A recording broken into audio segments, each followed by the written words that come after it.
श्री स्वामी समर्थ, श्री स्वामी समर्थ असा जेव्हा जप करत होते, त्यावेळी मला फक्त मी समर्थ असा मला माझाच आवाज जास्ती ऐकायला येत होता.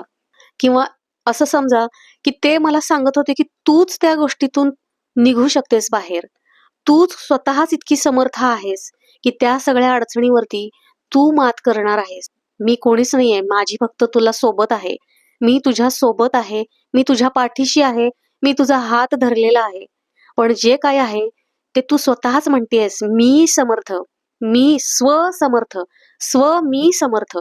खरं तर ते आपल्याला एका दृष्टीने सांगत असतात की तू स्वतःच खूप समर्थ आहेस. ह्या सगळ्या गोष्टीतून, ह्या सगळ्या अडचणीतून, ह्या सगळ्या वाईट परिस्थितीतून बाहेर पडण्यासाठी तू स्वतः समर्थ आहेस. आणि तेच तुम्ही स्वतःला सांगत असता की मी समर्थ, मी समर्थ. आणि जेव्हा तुम्ही ते बोलता त्यावेळी त्या अडचणीतून तुम्ही अत्यंत सहजपणे पार पडता.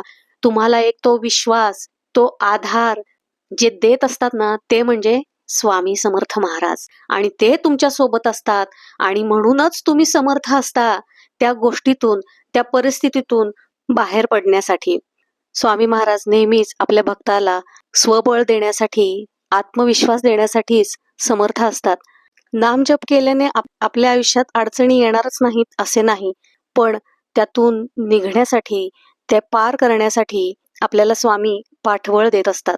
आणि म्हणूनच नामजप हा अत्यंत महत्वाचा आहे. आणि म्हणूनच म्हटलेले आहे की नाम जप कराल तर नाम तुम्हाला जपेल.